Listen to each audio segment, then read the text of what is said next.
Madame, monsieur, vous êtes devant la télévision R7 et nous allons aborder avec notre invité la dernière fois qui aujourd'hui revient vers nous, Valérie. Nous allons aborder un aspect plus politique, macro-politique, je peux dire. Est-ce qu'une nation peut être maudite, envoûtée? Est-ce qu'une nation a besoin que les hommes qui la dirigent soient délivrés? Et je peux vous dire que non seulement théologiquement, mais également politiquement, nous entrons dans des grands débats auxquels le grand procès est habitué. Nous allons vous parler non pas comment on appelle ça?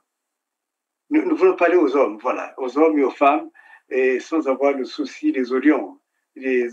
Comment on appelle ça, David? Les audiences, le nombre de personnes qui regardent et qui écoutent. En tout cas, nous voulons tout simplement que vous soyez édifiés et que nous puissions parler de Dieu qui est politique, mais aussi de la politique qui émane de la puissance de Dieu. Vous êtes sur R7, vous êtes dans vos familles, vous êtes bien posés et nous allons recevoir ensemble Valérie. Bonjour Valérie. Bonjour, bonjour.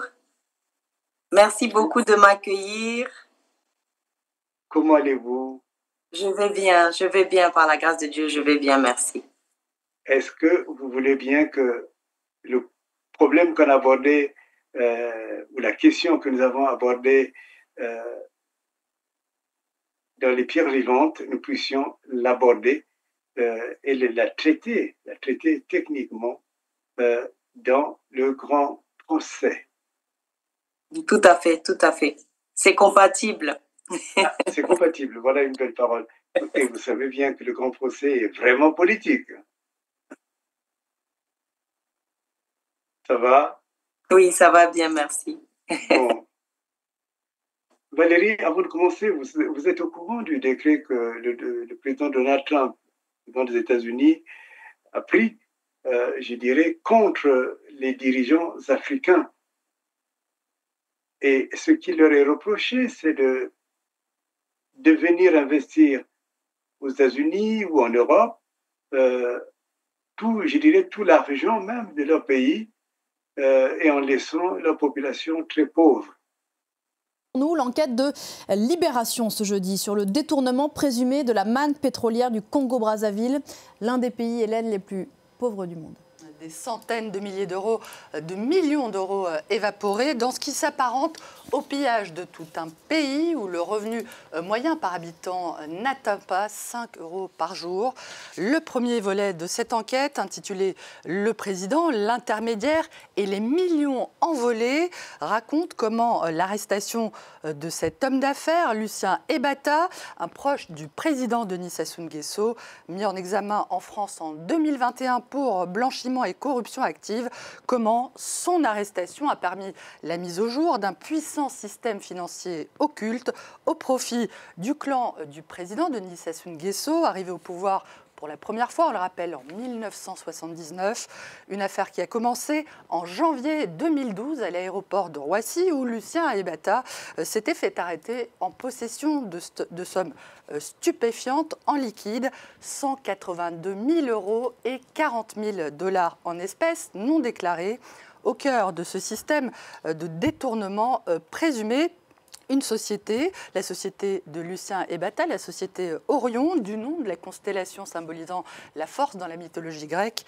Une entreprise moins poétiquement immatriculé aux Seychelles avec l'aide du cabinet d'avocats Mossack Fonseca, un nom qui vous dit sans doute quelque chose puisqu'il s'agit de la société qui s'est retrouvée au cœur du scandale d'évasion fiscale des Panama Papers. S'agissant d'Orion, donc, Libé affirme que cette société a alimenté des dépenses somptuaires, des dizaines de milliers d'euros de cadeaux achetés dans des boutiques de luxe sur les Champs-Élysées, jusqu'à des mouvements de cash pouvant atteindre des millions d'euros à Paris et à Monaco. Libération évoque une affaire qui résonne avec celle des biens mal acquis, dans laquelle, on s'en souvient, des membres du clan de Denis Sassou Nguesso sont soupçonnés de s'être constitués des patrimoines illicites en France grâce à des détournements de fonds publics. Il y aurait reproché aussi de venir acheter des belles maisons, des belles installations en Europe, alors que dans leur vie ou dans la vie plutôt de leur peuple, les peuples sont vraiment pauvres, vivent dans des cases, vivent dans des conditions misérables, n'ont même pas de quoi manger, mais leurs comptes bancaires sont bondés en Europe. Vous savez également que le grief qui lui est fait au mot d'exercice du pouvoir en Afrique, c'est que ces hommes, quand ils sont malades, au lieu de construire des hôpitaux chez eux qui soient de la taille européenne, qui puissent permettre à chacun d'eux d'être vraiment traité comme ils seraient traités en Europe, ils préfèrent venir, louer des avions très chers et venir pour se faire traiter en Europe. En Europe ou aux États-Unis, les grandes cliniques où ils dépensent beaucoup, beaucoup d'argent. Il est aussi reproché le fait qu'ils envoient leurs enfants aux États-Unis avec des scolarités, vous les connaissez bien, très, très lourdes, très, très chères. Et chez eux, ils n'ont même pas construit ni des bonnes écoles, des bons lycées, mais encore moins des belles et des grandes universités. Et si bien que les universités sont anciennes, je prends une université comme Mariam Gwabi, où chaque année il y a des grèves, on ne sait même pas si les grèves ne sont pas organisées par le pouvoir en place. Rééquilibrer les ratios pour redéfinir la carte scolaire, telle est l'alternative qu'envisage le nouveau patron de l'enseignement primaire et secondaire pour réussir la rentrée scolaire prochaine fixée au 1er octobre 2015. Voir là où il y a des classes disponibles, est-ce qu'on a la possibilité de prendre les enfants qui sont en situation pléthorique dans un établissement et créer un autre établissement? Comment on peut mieux assurer la gestion de nos ressources humaines, matérielles, morales et financières? Une tentative de réponse à donner suite à l'état des lieux des établissements scolaires publics effectuée par le ministre Anatole Koliné-Makosso de l'enseignement primaire et secondaire qui a visité plus d'une dizaine d'écoles de la ville pétrolière du Congo, Pointe-Noire et de la capitale de l'Or-Vert, Dolisie. C'était du 12 au 13 septembre 2015. À Pointe-Noire, les collèges des Trois Glorieuses, Moué-Poitiers, 30 mars et l'école de Kofoli ainsi que le lycée de Mpaka ont servi d'échantillon. Dans la plupart des cas, des effectifs pléthoriques ont été signalés, notamment au lycée Pointe-Noire 2 qui compte un nombre d'élèves 3 fois plus que la norme scolaire, soit 6 000 élèves, pour un lycée initialement conçu pour 2 000. Et dans d'autres établissements, on note un manque criard des tables bancs et du personnel enseignant. Si je fréquente ici. Et comment ça se passe? Ça se passe dans les salles de classe. Si tu veux en retard, il faut amener une chaise pour s'asseoir. Sinon, tu vas t'asseoir ici, donc en haut ici. On appelle ça le PLM. Quand tu plais, on a des difficultés pour passer, pour venir faire les cours. Parfois, les salles sont inondées. Bon, il faut attendre au moins 2 à 3 jours pour venir faire les cours. Là, les enfants montent et vont jouer leur ballon.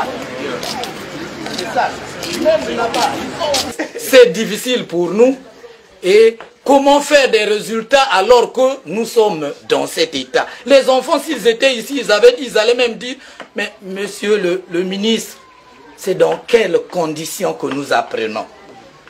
Un autre aspect de problème, c'est l'état de délabrement avancé des bâtiments administratifs et des salles de classe. Ajoutez à cela des actes de sabotage qui ont foncièrement affecté plusieurs établissements scolaires de Dolisie. Des actes posés par les élèves en colère après l'annonce de l'annulation du bac général session de juin 2015. Examen d'État dont les résultats de la session dite de remplacement sont catastrophiques. 6 714 admis sur plus de 60 000 candidats présentés, soit un taux d'admission de 10% seulement. Une épine sous le pied du gouvernement congolais qui doit réorienter tous les candidats malheureux dans les lycées, on le sait déjà, pléthoriques. Bien entendu, en essayant de respecter les textes, en faisant en sorte que celui qui n'aura pas eu 5 de moyenne au moins, mais on ne l'exclut pas. Si on croit le faire pour résoudre un problème immédiat, ce problème reviendra toujours à la figure de l'État, parce que cet enfant qui ne peut plus être supporté par ses parents deviendra soit un enfant de la rue, soit un enfant délinquant et qu'on ne pourra plus gérer. Tout le monde, ou presque, s'accorde à dire que le secteur de l'éducation est malade, délaissé par l'État, un personnel sous-formé, les bâtiments vieillissants, des établissements non clôturés, exposant ainsi les élèves au risque que cela comporte. Voilà un peu des questions qui se posent. Et ce qui est quand même gênant, c'est que c'est l'étranger qui est obligé de rectifier tout cela. Et nous alors, qu'est-ce qui se passe? Nous avons des hommes et des femmes d'État qui passent leur temps dans les cimetières, qui passent leur temps à signer des pactes, qui passent leur temps à faire des sacrifices, des sacrifices humains. Il y en a même, j'ai entendu, avec les preuves qu'on m'a données, il y a même des hommes et des femmes d'État qui dorment dans les cercueils. Et tout cela, on a le sentiment que le monde politique n'est qu'un monde diabolique. Est-ce que on connaît, la Bible nous fait connaître des grands hommes comme David. On n'a pas dit que David a fait des pactes. On n'a pas des grands hommes d'État comme Salomon. C'est des hommes qui ont travaillé pour le peuple et qui ont élevé jusqu'à des siècles et des siècles après eux. Après leur règne, on continue aujourd'hui à s'inspirer de David. On continue aujourd'hui à s'inspirer de Salomon. On continue aujourd'hui à gérer même la vie de tous les jours avec les psaumes de David. On le voit toujours en train, pas de combattre Dieu, mais de se battre pour que Dieu vienne au secours et de lui-même et de son peuple. Alors voilà tout cela, moi qui m'interroge pour dire, est-ce qu'il n'est pas temps, notre chère Valérie, que nous puissions lancer un appel aux hommes et aux femmes de bonne volonté, comme les appelait Martin Luther King. Est-ce que les hommes et les femmes qui ont été exclus ou qui se sont exclus de la politique n'ont pas intérêt à se battre pour revenir justement dans le champ politique, pour que le champ politique devienne le champ de la prospérité, pour que quand un enfant naît, il ne soit pas né pour le malheur, pour que quand un enfant est élevé, et il ne soit pas élevé par des parents pauvres, pour que l'homme et la femme dans ces pays deviennent forts, riches et prospères, mais selon la parole de Dieu. Alors, dites-moi si l'Afrique a des dirigeants maudits.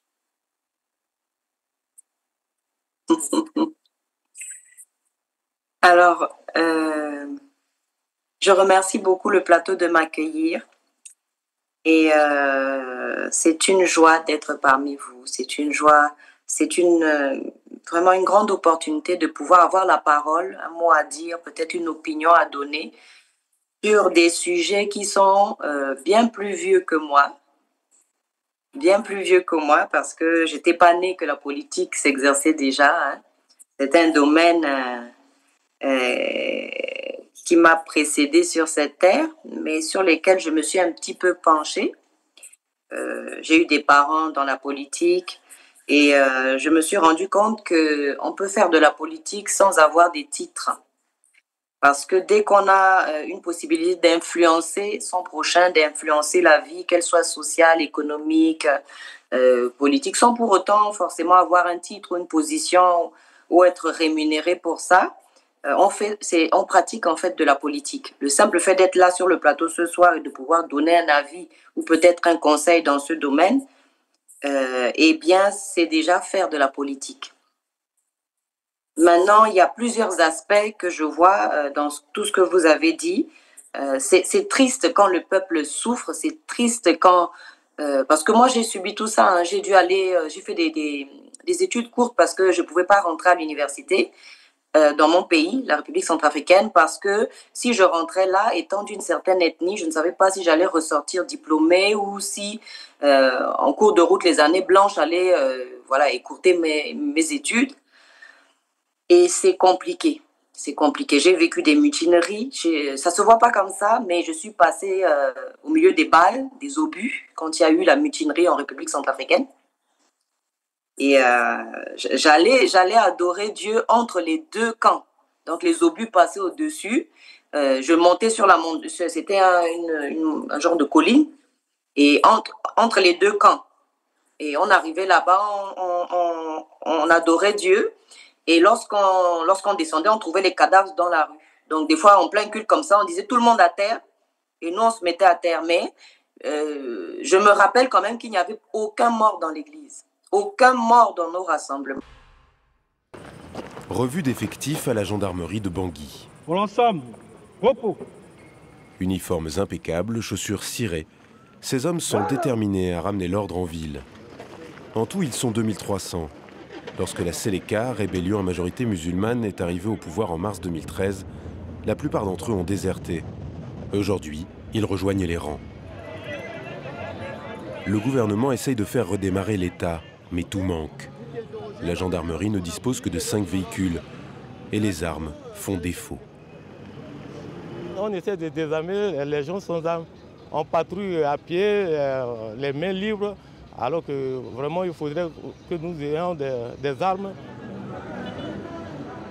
Pour l'heure, le peu de sécurité qui règne à Bangui est assuré par les forces internationales. Aux confins de la ville, la situation se complique encore. Le pont de PK9, ou point kilométrique 9, marque la sortie de la capitale sur un axe stratégique. De l'autre côté, le directeur général de la gendarmerie a rendez-vous avec des alliés pour le moins surprenants. Colonel, soyez les bienvenus. Merci beaucoup. Nous sommes heureux de vous recevoir. Vraiment, nous aussi.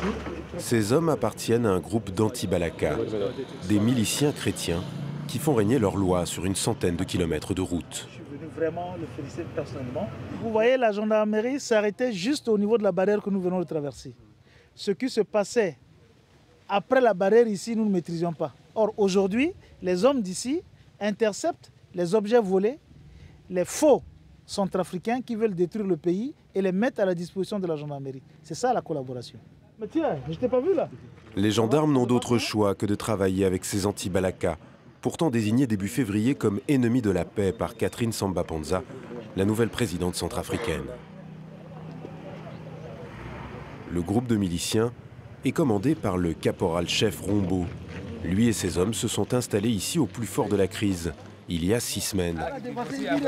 À l'époque, Rombo arbore un treillis. L'ancien soldat de l'armée centrafricaine mène une offensive sur le pont de PK9. Sous ses ordres, un groupe d'anti-Balaka armé jusqu'aux dents.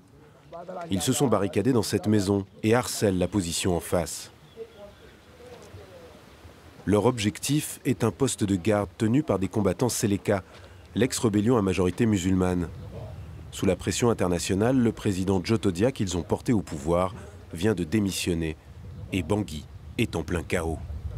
À ce stade, le capitaine Souleymane et ses hommes continuent de tenir la position, alors même que les généraux Seleka sont déjà en fuite. Aujourd'hui, le poste de garde est tenu par les soldats de l'Union africaine. Nous avons retrouvé le capitaine Souleymane. Sa vie a bien changé. La Seleka est accusée d'avoir commis de nombreuses exactions et les chrétiens se vengent. La plupart des ex-rebelles ont fui. Souleymane lui a choisi de rester, mais fait profil bas. Actuellement, si vous partez ailleurs, les gens peuvent fomenter des preuves contre vous. Et si vous êtes loin, vous ne pouvez pas vous défendre. Personne ne peut dire que qu'on a commis quoi que ce soit au Picard-Neuf comme forfait. Je pense que les Séléka de Picard-Neuf sont des modèles pour les Séléka. Souleymane s'est mis à l'abri chez son frère à PK5, le dernier quartier musulman de Bangui. Le gros de la communauté a quitté la ville. Ceux qui restent se terrent de peur d'être lynchés par les chrétiens. Nous proposons à Souleymane de profiter de notre voiture pour aller rendre visite à sa femme dans la maison familiale à PK9. Pour lui, c'est une opportunité rare de traverser la ville sans risquer de se faire attaquer. Pour ne pas mettre ses proches en danger, Souleymane n'est pas rentré chez lui depuis le 5 décembre.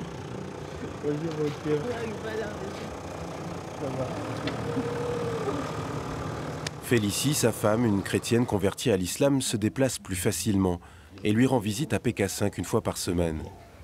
Leur fils est à l'abri à Brazzaville. C'est une période très dure pour le jeune couple. C'est pas facile. On se sent seul, on se sent abandonné et vraiment on ne sait pas, on n'a pas d'avenir quoi. On ne sait pas, on ne connaît pas le lendemain, c'est pas facile. Et vous êtes inquiète pour lui? Je vous voyais dire... Très. Pourquoi? J'aurais voulu qu'il sorte du pays parce que si c'était seulement une histoire entre militaires et civils, ça allait s'arranger. Mais c'est interreligieux et c'est difficile à gérer, c'est pas facile, ça ne passera pas facilement. Par contre, quand on sortait, oui, la rue était jonchée de cadavres. Et tout ça, ce n'est pas l'œuvre de Dieu. Hein. Ce n'est pas l'œuvre de Dieu, c'est vraiment l'œuvre du diable. Et il est très reconnaissable, hein, le diable. Hein. Ce qu'il fait n'a rien à voir avec ce que Dieu fait. Dans ce que le diable fait, il n'y a point d'amour, il n'y a point de grâce. Il n'y a que déception, trahison, mort, destruction. Voilà, mais ce n'était pas le plan originel de Dieu. Ce n'était pas le plan originel de Dieu et nous, comment dire, nous découvrons les choses, mais comment dire, les choses existaient avant nous. Nous arrivons, nous trouvons les choses déjà en place. La première personne qui a fait de la politique, c'est Dieu avant tout. Parce que c'est lui le créateur de toutes choses. Il a créé toutes choses pour un but précis et il a donné le mode d'emploi. Du moment où on ne veut pas de Dieu, où on met Dieu à l'écart, on est sûr qu'on va rater l'objectif. On va rater, d'ailleurs le mot péché, pesat, veut dire passer à côté. Rater le but, rater la cible. Et il est plus facile de rater une cible que de l'atteindre. Parce que pour l'atteindre, il faut se concentrer, il faut bien se positionner et tout. Mais pour rater une cible, il suffit de tirer partout et n'importe où et on n'atteindra jamais la cible. L'objectif, lorsque Dieu a créé l'être humain, c'est que l'être humain jouisse de sa présence et donc de tout ce que sa présence apporte en termes de santé, en termes de sécurité, en termes de prospérité, en termes de succès, d'atteinte d'objectifs. Parce que qui a créé l'être humain? Aucun être humain ne s'est créé tout seul. Et c'est très prétentieux pour les êtres humains de penser faire de la politique sans Dieu. C'est pratiquement impossible. Même Salomon, hein, qui est un des premiers juges sur la terre, a demandé la sagesse. Parce qu'il ne suffisait pas d'avoir des livres de droit, des bouquins, des codes, différents codes de droit, pour appliquer correctement, pour rendre la justice. Oui. On peut... D'ailleurs, il y a une notion, je ne vous interromps pas, justement, une notion que nous avons développée au début des émissions Pierre Vivante et même du Grand Procès. On disait que Dieu est politique. Et que le fait de nous avoir créé à son image, d'avoir créé le jardin, de nous avoir ordonné de le cultiver et de le protéger, je dirais pratiquement, il a défini le cadre politique dans lequel l'homme intervenait, mais sous l'impulsion de Dieu.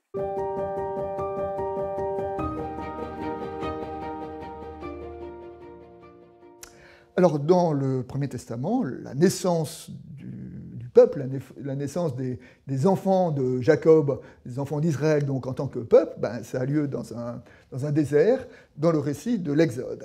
Alors, dans le désert, le peuple, les enfants de Jacob deviennent un peuple, d'une part en développant une mémoire commune, ils sont tous enfants d'Abraham, en assumant une vocation, ils reçoivent la Torah pour être le peuple de la Torah dans le monde. Et puis, dans le désert, nous voyons, à travers le déroulement des événements, Moïse, le chef du peuple, créer un certain nombre d'ordres qui vont permettre au peuple de se structurer. Alors, le premier ordre, c'est l'ordre des juges. Dans le livre de l'Exode, très vite après le début de la marche dans le désert, Moïse est visité par son beau-père, Jéthro, qui était un prêtre de Madian, donc un prêtre étranger. Et là, Jéthro dit à son gendre, il voit comment le peuple vit, et il dit à Moïse, toi, en tant que chef, tu es amené à trancher les différends au sein du peuple, entre les personnes, et tu es en train de t'épuiser dans cette fonction, et cela n'est pas juste. Je te conseille donc de nommer des juges.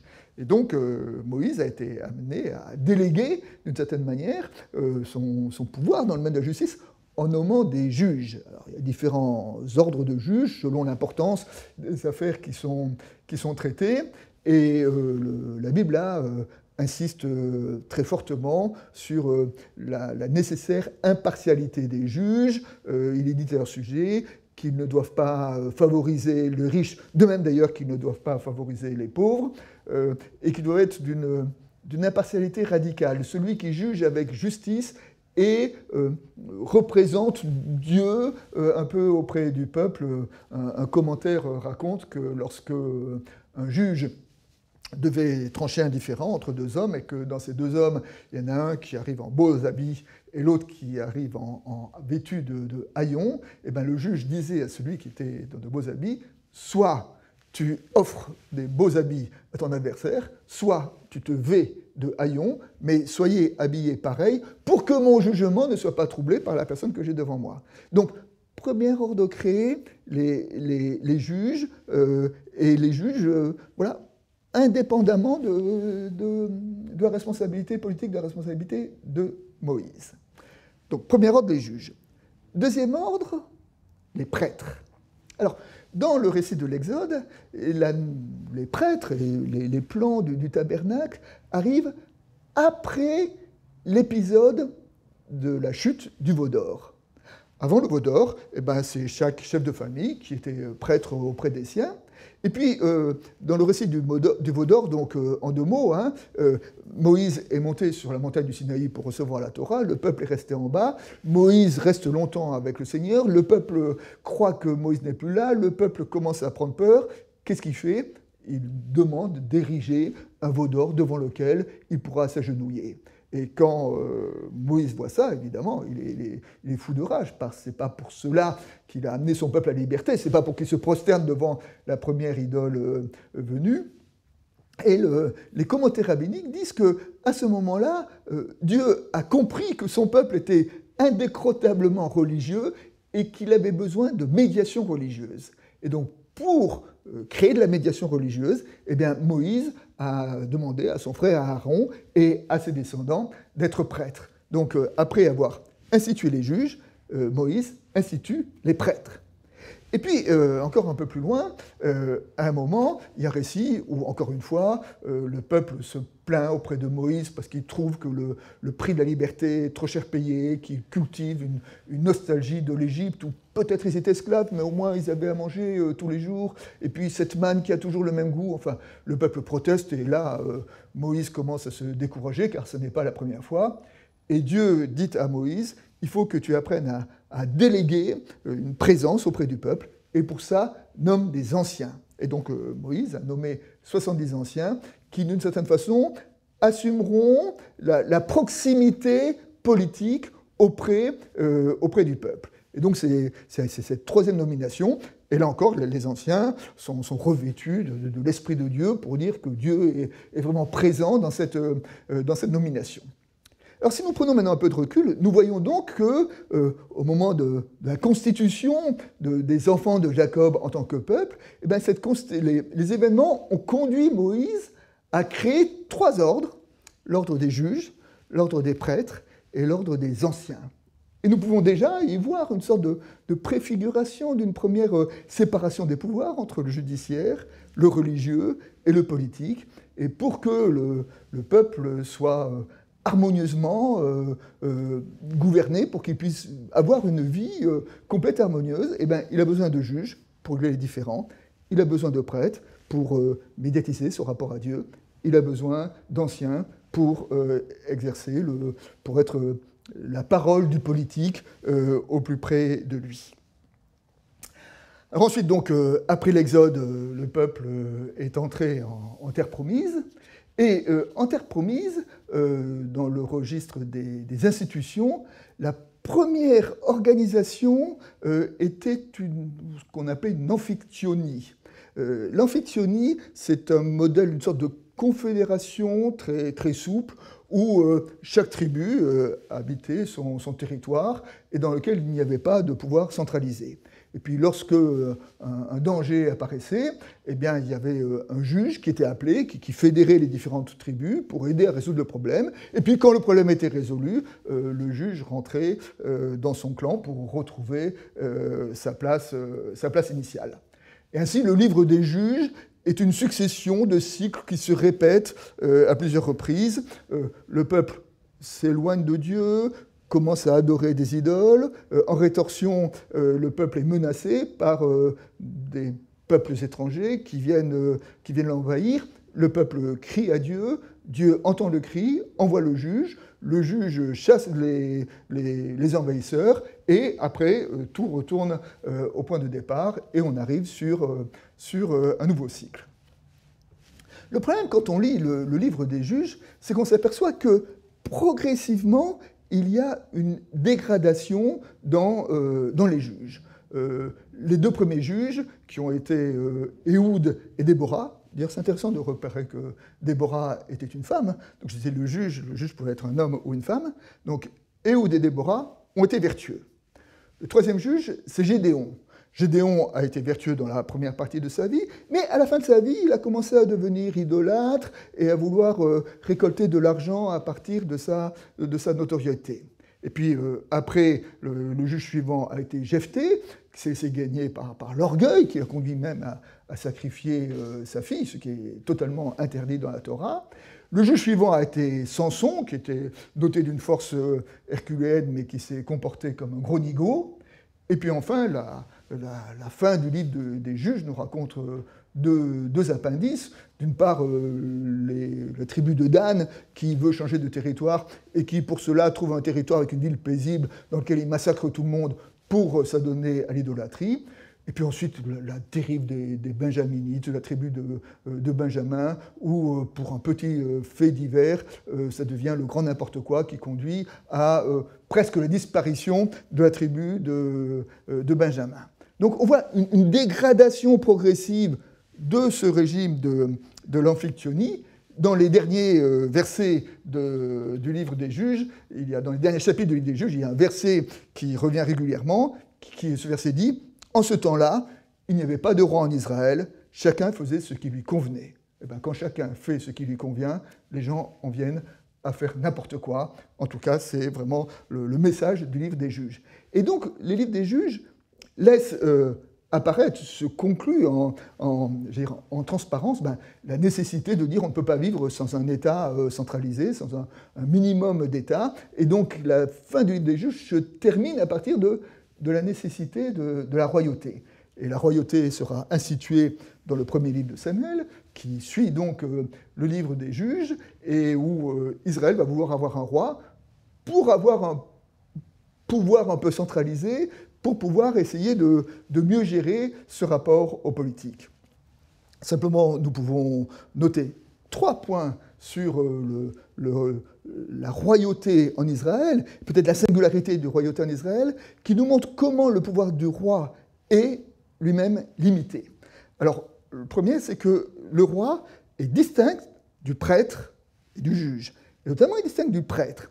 Nous nous souvenons que le premier roi a été Saül. Et Saül a été déchu, il a perdu son onction le jour où il a offert un sacrifice. L'histoire est la suivante. Saül est à la veille d'une bataille contre les Philistins. Il attend Samuel qui doit offrir le sacrifice. Samuel ne vient pas. Le peuple commence à s'impatienter. Saül décide d'offrir un sacrifice. Samuel arrive. Il apprend que Saül a offert un sacrifice. Et Samuel lui dit, le pouvoir te sera retiré. La royauté te sera retirée. Pourquoi ? Parce que Saül ne s'est pas contenté du pouvoir politique, être roi, mais il a voulu aussi gagner sur le pouvoir religieux. Il n'a pas respecté la séparation entre le politique et le religieux. Le deuxième point, c'est que nous allons trouver dans le livre de Deutéronome les recommandations au roi, et nous allons voir que ce sont des recommandations qui conduisent à le limiter dans son pouvoir. Donc si le premier texte, Saül, c'était la séparation, la deuxième, les recommandations du Deutéronome, c'est la limitation du pouvoir. Dans Deutéronome 17, il y a des recommandations par rapport au roi, et ces recommandations disent, le roi, qu'il n'ait pas trop de chevaux, pour qu'il ne soit pas tenté de faire la guerre, qu'il n'ait pas trop de femmes, pour que les femmes ne détournent pas son cœur, qu'il n'ait pas trop d'argent, pour que l'argent ne le rende pas orgueilleux, et enfin, qu'il ait avec lui un exemplaire de la Torah et qu'il la lise tous les jours. Il me semble que derrière ces recommandations, il y a l'idée que le roi, c'est bien, mais que le roi ne doit pas être trop fort, ne doit pas être trop puissant, hein. Pas trop de chevaux, pas trop de femmes, pas trop d'argent, qui prennent le temps de la méditation. Une espèce de sagesse du politique qui transparaît à travers cette recommandation du Deutéronome. Et puis enfin, troisième regard sur la royauté, eh bien, c'est la tension entre les rois et les prophètes. Hein. Et nous savons que les rois, comme tous les humains, ont eu de temps en temps tendance à abuser de leur pouvoir et à mal se comporter. Et à ce moment-là, Dieu a envoyé des prophètes pour alerter le roi et pour essayer de le ramener dans la bonne voie lorsqu'il avait tendance à s'en éloigner. Donc le prophète était quelque part le contre-pouvoir de la parole vis-à-vis du pouvoir politique. Et les sages ont remarqué que chaque fois qu'un roi s'est laissé interpeller par le prophète, et là on pense à David évidemment, chaque fois qu'un roi se laisse interpeller par le prophète, le pays a prospéré. En revanche, chaque fois que les rois ont voulu interdire la parole des prophètes ou créer des prophètes de cour qui n'étaient que des courtisans, et bien à ce moment-là, le pays a décliné. Ce qui est encore une troisième façon de dire que jusque dans l'histoire de la royauté, nous voyons cette notion que nous avons développée dans la vidéo précédente, que tout pouvoir doit être accompagné d'un contre-pouvoir. Le contre-pouvoir du prophète, le contre-pouvoir du religieux, le contre-pouvoir des recommandations à un roi de ne pas avoir trop de pouvoir ni trop de puissance.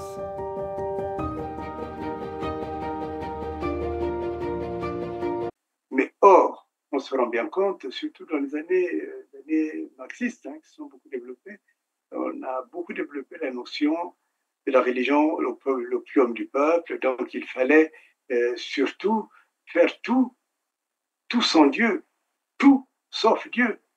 Donc cette logique-là nous a conduit à une sorte j'ai envie de dire, à une malédiction d'une certaine manière. Alors, comment caractériser l'homme politique africain, puisque il faut être clair, c'est de cela qu'il s'agit. Ça ne signifie pas du tout que les autres soient les meilleurs, mais c'est quand même, il y a longtemps qu'on critique l'homme politique africain. C'est bien mal acquis, beaucoup de choses comme cela, mais qu'est-ce qu'il faut faire? Qu'est-ce qu'il faut faire? Alors, je dirais simplement, il faut retourner à Dieu. Il faut retourner à Dieu. Il faut que nos cœurs retournent à Dieu. Parce que l'homme sans Dieu ne peut pas faire le bien. Il peut penser faire des choses en espérant que ce soit bien. Mais il vaut mieux se rassurer que ce qu'on fait est effectivement bien, est dans le cadre de ce que Dieu a défini. On disait tout à l'heure, faire les choses sans Dieu, c'est on le fait soit par ignorance, parce que moi, j'ai observé un petit peu, et quand je vois, par exemple, les hommes politiques de nos pays, certains qui étaient ministres, qui étaient présidents même, parfois on les retrouve après leur mandat dans le quartier, dans chez nous on appelle ça des nganda, des lieux où les gens viennent boire de l'alcool et se distraire, les chaussures trouées, débraillées, mais où sont passées les luxueuses voitures? Où sont passées les dames qu'on a entretenues, le nombre innombrable de femmes qu'on a entretenues, les maisons somptueuses?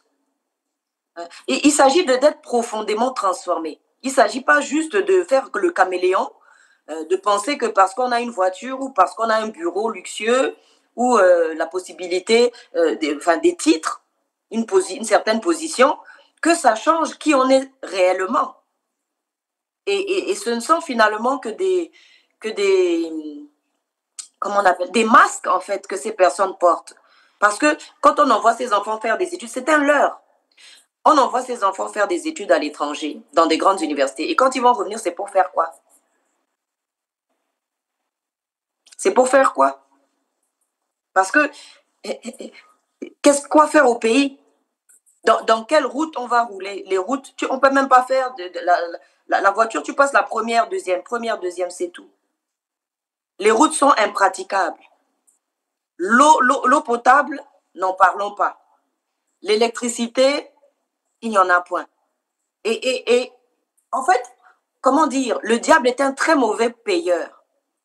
Il te fait dormir dans les cimetières, il te fait boire du sang humain, il te fait faire des sacrifices d'enfants, il te fait faire toutes ces choses. Vous savez, moi j'ai découvert que à un moment donné, le Seigneur m'a parlé de toutes ces choses et moi j'ai discuté avec le Seigneur. J'ai dit non Seigneur, ça n'existe plus tout ça. Il m'a dit Ézéchiel, c'est comme ça que mon appel est né. Regarde ce que mon peuple fait dans mon temple. J'ai dit mais Seigneur, ça n'existe plus tout ça. Des gens qui offrent des bébés à Moloch, à Baal. J'avais fait récemment une vidéo qui est sur YouTube, qui est une interpellation aux autorités politiques, judiciaires, religieuses, pour leur dire que mais on s'est égaré du plan de Dieu. Et le résultat est là. C'est la tristesse, c'est la pauvreté, la médiocrité dans tous les domaines. Mais on n'arrivera nulle part avec ça. C'est-à-dire que les conséquences nous trahissent. Quand vous faites bien votre travail, il y aura un résultat, il y aura quelque chose. Je disais aux magistrats auxquels j'ai eu affaire, je disais, la décision est le témoin, comment dire, ça permet d'identifier qui a rédigé l'acte. Quelles sont les motivations de la personne qui a rédigé l'acte? Si c'est une bonne décision ou si c'est une décision truquée et une décision qui est injuste. Et Dieu est vraiment, comment dire, il avait créé la terre pour qu'on puisse être à l'aise sur la terre, pour que les nations puissent s'épanouir, pour qu'elles puissent être riches, prospères. Et on voit que dans la parole de Dieu, à chaque fois que les gens ont respecté la parole de Dieu, ils étaient riches, prospères, protégés, en sécurité. Mais où trouvera-t-on cette sécurité ailleurs qu'en Dieu? Où trouvera-t-on cette paix, cette sécurité, cette prospérité? Ça n'existe nulle part. Depuis que en Afrique, les dirigeants s'en mettent plein les poches, s'ouvrent des comptes bancaires à l'étranger, laissent la population mourir. Moi, j'ai eu un cas comme ça où quand j'ai accouché en République centrafricaine, j'étais dans un hôpital et ma fille avait besoin d'un peu d'oxygène. Hein, elle était sous couveuse et dans l'instant d'après, les infirmières sont venues nous dire qu'il fallait rhabiller les enfants parce que le dirigeant, le directeur avait pris l'argent pour aller boire dans un ganda. Donc, il n'y avait plus d'oxygène. Donc, je sais de quoi je parle. Ce ne sont pas des choses que, voilà, on vient discuter de choses. Et la majorité des politiques ne savent, comment dire, ne savent pas de quoi on parle. Récemment, ici en France, on a parlé à certains politiques, il y a des journalistes qui leur ont posé des questions concernant le prix des baguettes de pain. Ils ne savaient même pas quel était le prix d'une baguette de pain. D'autres ne savaient même pas quel était le niveau du SMIC. Donc, ça veut dire qu'en fait, ils sont très loin de la réalité. Ils sont très loin de... C'est comme s'ils vivent dans la fiction, dans un autre monde. Ce qui est rassurant, une parole de Dieu qui est rassurante et qui m'apaise dans beaucoup de choses, c'est « on ne se moque pas de Dieu. Tout ce qu'un homme aura semé, il le récoltera. » Après avoir utilisé le pouvoir qui nous est donné pour un temps limité sur la terre, de la bonne manière ou de la mauvaise, on ira rendre des comptes. Vous savez, même un ambassadeur, quand il va à l'étranger, s'il fait du n'importe quoi à l'étranger, on le rappelle au pays. Et il vient rendre des comptes. Et si ça ne va pas, on lui enlève sa casquette. Et c'est plutôt à ça que les politiciens doivent penser. Mais si jamais les politiciens n'y pensent pas, parce que la vérité, c'est que dans la parole de Dieu, dans Lévitique 27, 18, il est dit, 27, 28, il est dit, tout ce qui sera consacré à l'Éternel par interdit, ce sera consacré vraiment à l'Éternel. Ça ne pourra être ni vendu, ni racheté. Ça veut dire que la terre appartenait à l'Éternel en premier. Le problème, c'est que la terre a été vendue par Adam à Satan. Et maintenant, il faut la racheter. Donc, de la même manière qu'on disait la dernière fois qu'il y a besoin de rachat de l'être humain. Parce que quand tu as été vendu en tant qu'esclave, à moins qu'on ne te rachète, tu restes esclave. Et la terre africaine a été dédiée par des personnes qui, dans l'ignorance ou dans la soif de pouvoir, la soif de notoriété, la soif d'argent, de matériel, eh bien, ont vendu les terres en les consacrant à des esprits, à des puissances, à des autorités. Et maintenant, comment faire pour racheter ces terres? Parce que même si quelque chose vous a appartenu à un moment donné que vous l'avez vendu, ça ne vous appartient plus. Et donc, ce qui fait que ces esprits-là, qui sont des esprits méchants, ces autorités, ces puissances démoniaques, sataniques, agissent sur le territoire. Et ils apportent quoi? La pauvreté, les échecs à répétition, les maladies, les catastrophes, les guerres. Les guerres. Et il est question du fait que le matériel est une conséquence du spirituel. Rien n'a jamais existé sans que ce ne soit d'abord né dans l'esprit. Par exemple, Jésus a dit « Mes paroles sont esprit et vie ». Et on dit que quand il a créé la terre, il a dit que la terre soit... En fait, la terre était informe et vide. Mais on dit que l'esprit du Seigneur se mouvait au-dessus des au-dessus des eaux. Ce qui veut dire que si on veut voir un résultat, l'église, l'épouse du Seigneur doit se lever. Parce que c'est bien de dire que le mal prend de l'ampleur. Mais si ceux qui sont censés faire le bien ne se lèvent pas, elle pourra se plaindre jusqu'à la fin. Donc, c'est un peu aussi de notre faute à nous, serviteurs de Dieu. Est-ce que nous faisons ce qu'il faut? Est-ce que nous prenons ce sujet sur le plan spirituel? Parce que quand des puissances et des dominations ont pris possession d'un territoire, il faut le délivrer. Et comment on délivre un territoire? C'est en appelant la présence de Dieu. C'est en enlevant tout ce qui empêche à l'Esprit de Dieu de se mouvoir dans un pays.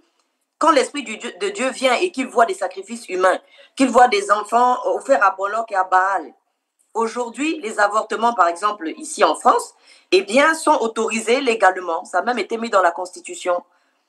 Alors, Dieu, quand il descend et qu'il voit des choses comme ça, comment il peut intervenir?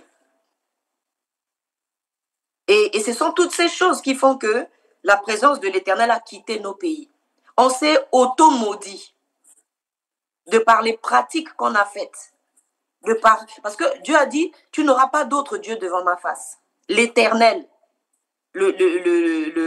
l'Éternel des armées a dit, tu n'auras pas d'autre Dieu devant ma face.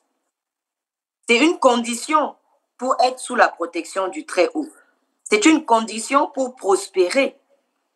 Mais on est parti dans des choses, dans des abominations. Et les intérêts personnels ont pris le dessus. Comment vous caractérisez, vous définissez ces hommes et ces femmes engagés, je dirais pratiquement, pour maudire cette Afrique? Je ne parle de l'Afrique, puisque c'est le continent qui est mis en cause, y compris par Donald Trump. Comment les caractérise? C'est les hommes, c'est les démons, c'est quoi? Moi, je dirais que ce sont des ignorants. Ce sont des personnes qui ont une vision très courte et limitée et qui ne voient pas le reste du tableau. Parce que s'ils savaient, par exemple, que... Bon, après, c'est vrai qu'il y en a qui sont carrément égoïstes et qui n'en ont rien à faire de leur progéniture ou des générations qui vont les suivre. Mais c'est avoir vraiment la vision très courte, c'est être dans l'ignorance, c'est être un ignorant. Parce que la parole de Dieu nous apprend bien que les conséquences de nos actes descendent dans les générations d'après. Et les générations d'après, c'est-à-dire les générations de ces présidents, ces ministres, ou bien ces générations de la nation. Effectivement, c'est vrai que certains ont hérité, comment dire, parce que la malédiction ou la bénédiction, ça peut être un héritage, en fait. Vous voyez? Oui. Et c'est seulement la connaissance de la vérité qui peut m'affranchir. Il n'y a que ça qui peut m'affranchir. Tant que je ne connais pas la vérité, je vais rester là. Et je parlais récemment de cette loi qui était sortie aux États-Unis libérant les esclaves. Et je disais que certains esclaves n'arrivaient pas à croire ce qu'on leur disait, que le décret avait été signé et qu'ils étaient libres. Donc, ils sont restés travailler en tant qu'esclaves sous leur maître. Vous voyez? Oui. Donc, si jamais ces personnes ne veulent pas ouvrir les yeux, si même lorsqu'ils apprennent la vérité, de savoir que la richesse, c'est pas ça la prospérité. La prospérité, c'est un état d'esprit. C'est un état d'esprit. Ça n'a rien à voir avec ce que j'ai dans mon compte en banque. Ça n'a rien à voir avec la voiture que je roule, les vêtements que je porte. C'est un état d'esprit, c'est une mentalité. Et quand on a une mentalité égoïste, de personnes égoïstes, c'est vraiment, moi je les caractérise comme des ignorants. C'est l'ignorance. Parce que est-ce que vous êtes sûr que ces personnes-là ont conscience que les actes qu'ils posent dans la vie de tous les jours, les décisions auxquelles ils adhèrent ou les décisions qu'ils créent, auront des conséquences pour eux-mêmes et pour leur famille, pour leur descendance, pour leur avenir.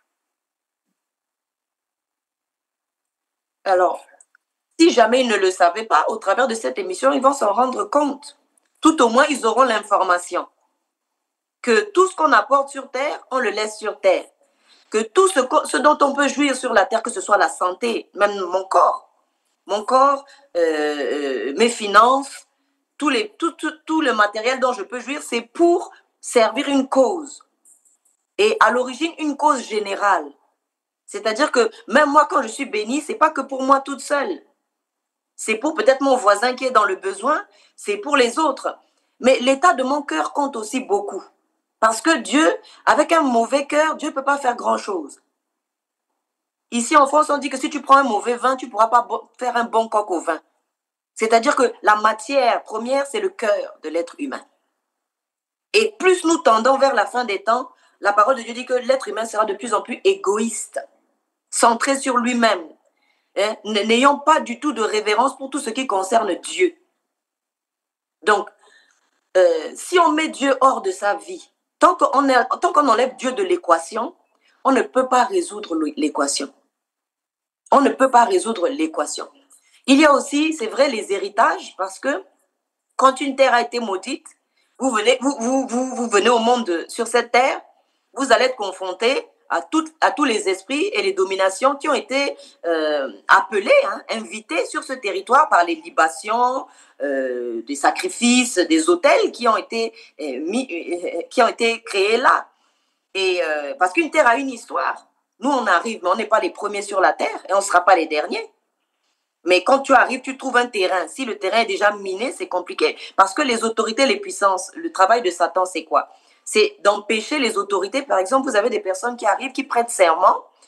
Et le travail de Satan, c'est d'empêcher ces personnes de respecter leur serment et de respecter les engagements qu'ils ont pris. Parfois, certaines personnes arrivent avec des bonnes volontés, mais ils trouvent un cahier des charges déjà bien chargé et que, voilà, c'est en ouvrant le dossier qu'on se rend compte que, il y avait telle dette. Il y avait telle chose. C'est comme dans la sorcellerie, quand on vous dit chaque année, vous devrez faire ceci. Le jour où il y en a un qui se lève pour dire, moi, je décide que je ne veux plus faire ça, on est en guerre. On est en guerre. Et donc, ce problème ne peut être réglé que de manière spirituelle. Soit on revient à Dieu. Si les autorités en place veulent bien revenir à Dieu, on se repent ensemble. Maintenant, si les autorités ne veulent pas se repentir, c'est à l'Église d'être violente. Quand je dis violente, ce n'est pas forcément prendre des armes physiques ou tout ça, mais on a des armes spirituelles dont la parole de Dieu dit qu'elles sont puissantes et elles sont efficaces. Il y a des endroits où, par exemple, l'évangile ne pouvait pas entrer. Il a fallu que certaines personnes fassent un sacrifice. Et quand je dis sacrifice, ça peut être de ton temps, parce que les prières sont efficaces. Les prières sont d'une grande efficacité. Les prières, les actes prophétiques, c'est-à-dire que l'Église doit se lever. Elle n'est pas sans, comment dire, sans puissance, l'Église. L'Église, si elle n'utilise pas les armes qu'on lui a données, elle ne pourra parvenir à rien, elle ne sera pas visible sur un territoire. Oui, mais Valérie, alors est-ce que ça signifie que dans un pays où il y a un dictateur, que les églises peuvent vraiment engager une guerre contre ce dictateur et libérer le pays? Leonardo Boff est ce théologien qui a été réduit au silence par le Vatican il y a 2 ans, puis réhabilité. Il vit à Petropolis, près de Rio de Janeiro, au Brésil. Est-ce que c'est possible, cela? Oui, oui, c'est tout à fait possible, mais ça se passe dans la prière et sur le plan spirituel. Et ensuite, ça se concrétisera sur le plan naturel. C'est quoi concrètement? Ça signifie quoi? Si, par exemple, ceux qui sont en poste en ce moment font des sacrifices au diable, à Satan, à toutes les entités négatives que vous voyez, et qu'on voit bien les conséquences, les accidents, les mauvaises routes, la pauvreté et tout ça. Donc, ça veut dire que si on fait allégeance au vrai Dieu vivant, à l'Éternel des armées, et qu'on invoque son nom et qu'on lui demande d'intervenir dans cette situation, il prendra toutes les mesures qu'il faut parce qu'il a les moyens de sa politique. Dieu peut ôter le souffle à quelqu'un en une seule journée. Il y a un roi dans la parole de Dieu, il s'est enorgueilli. Il a cru qu'il était arrivé là par ses propres forces. Dès qu'il a juste montré gros dos, sur l'instant, les vers l'ont dévoré. Il y a des personnes dont Dieu retire le souffle en un instant. Mais il y a autre chose aussi à prendre en compte, c'est l'état de cœur des populations. Parce que certaines populations veulent être délivrées, mais ne veulent toujours pas adorer le vrai Dieu vivant. Et Dieu le sait et Dieu le voit. Une fois, je priais pour une nation comme ça et le Seigneur m'a dit, mais ils ont les représentants qu'ils méritent. Et ça m'a donné à réfléchir. Je me suis dit, est-ce que ça peut être le résultat de nos cœurs en tant que citoyens? On ne veut pas retourner à Dieu. On veut obtenir la délivrance de la part de Dieu. Mais est-ce qu'on aime Dieu? Et est-ce que les églises devraient mettre dans leur programme justement de combattre je crois que c'est comme cela qu'on les appelle, les Jézabel de la politique? Est-ce que les églises peuvent mettre dans leur programme, par exemple, de prier 1 année, 2 années contre ceux qui dirigent le pays, ou tout au moins contre ceux qui ont donné leur vie pour que le pays devienne un enfer? Alors, la prière, c'est contre les autorités, les puissances et les dominations. Alors, si après, ils ont des pantins, des marionnettes qui sont dans le coup, ben, les marionnettes seront évincées tout simplement. Parce que c'est Dieu qui décide. Et Dieu nous a dit qu'on n'avait pas à lutter contre la chair et le sang. Les personnes que vous voyez là, c'est comme des marionnettes. Et Satan, là-haut, lui, il tire les ficelles. Donc, si on tire sur les marionnettes, il y a une autre marionnette qui va être mise en place et on n'aura pas avancé, en fait. Donc, nous, il faut qu'on ait conscience, en tant qu'Église, l'Église n'a qu'un seul ennemi en face. Ce sont les autorités, les puissances et les dominations. Parce que quand on va à la guerre, il faut bien identifier son ennemi. D'accord. Vous voyez, les êtres humains, par exemple, devraient refuser de se faire la guerre les uns aux autres pour des intérêts qui dépassent notre entendement ou qui ne nous concernent pratiquement, souvent même pas. On prend des armes, on entretue son frère, sa sœur, alors que, mais finalement, qu'est-ce que je gagne à tuer ma sœur ou mon frère? Au contraire, je m'affaiblis. Parce que ma sœur ou mon frère et moi, on est une même entité. Donc, on s'auto-mutile.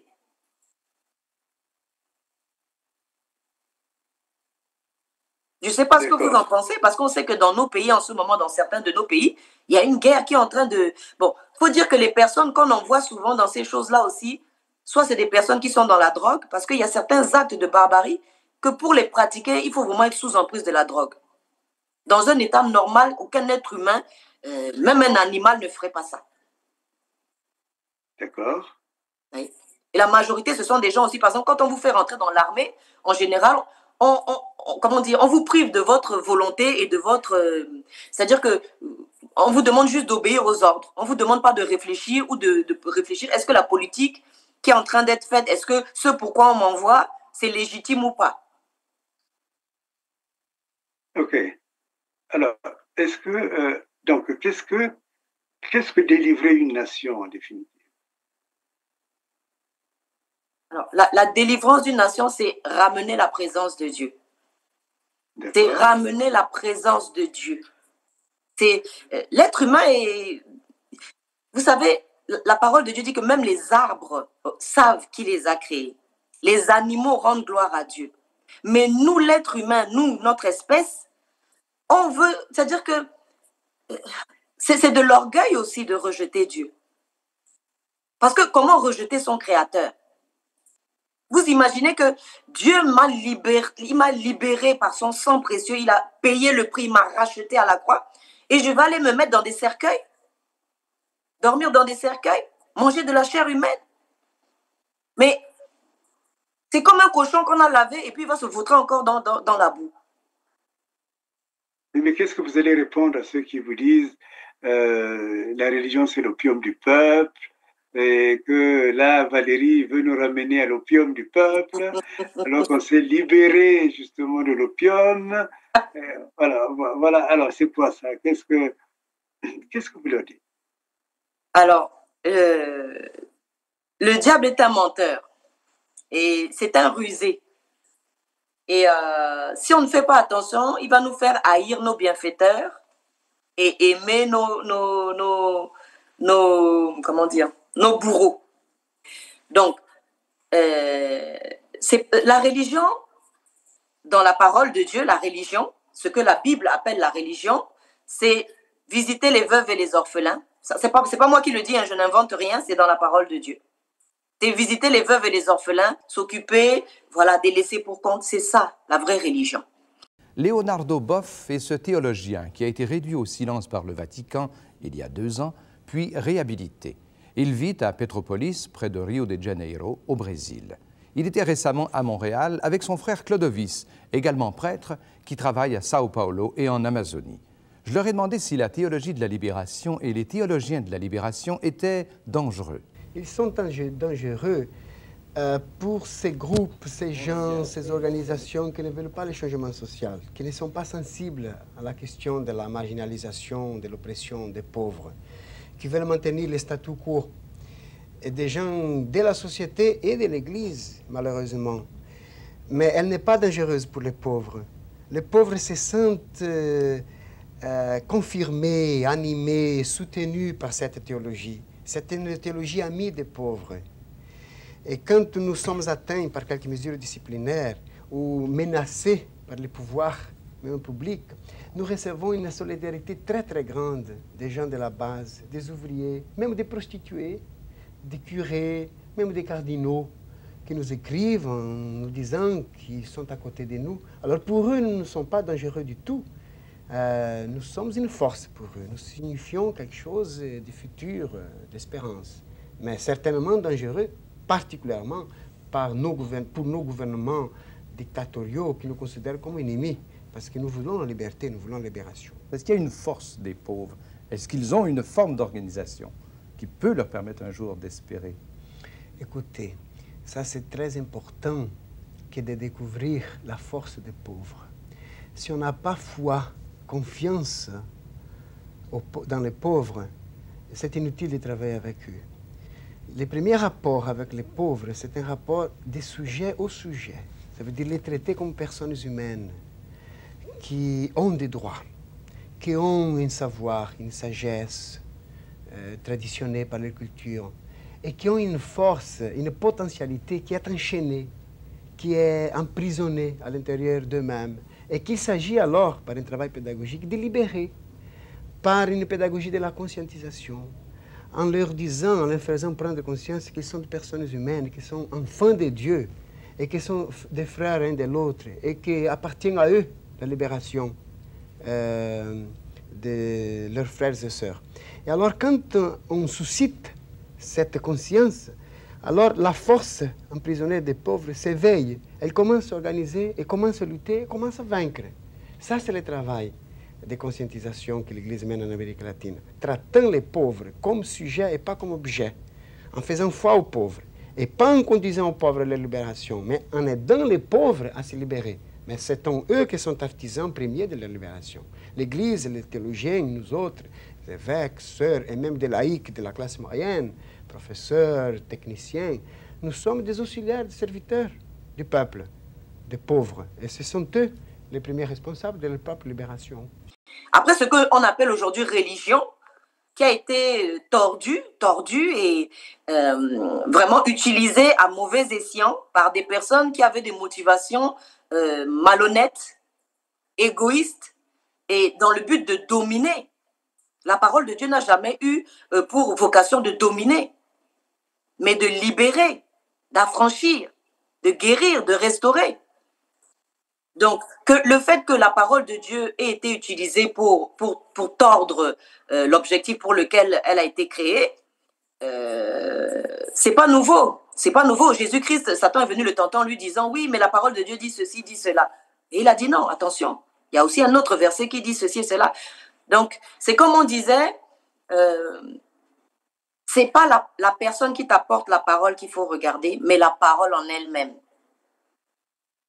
Parce que moi, je suis un être humain. Je peux pécher, je peux me tromper, mais la parole de Dieu, elle est la vérité faite chair.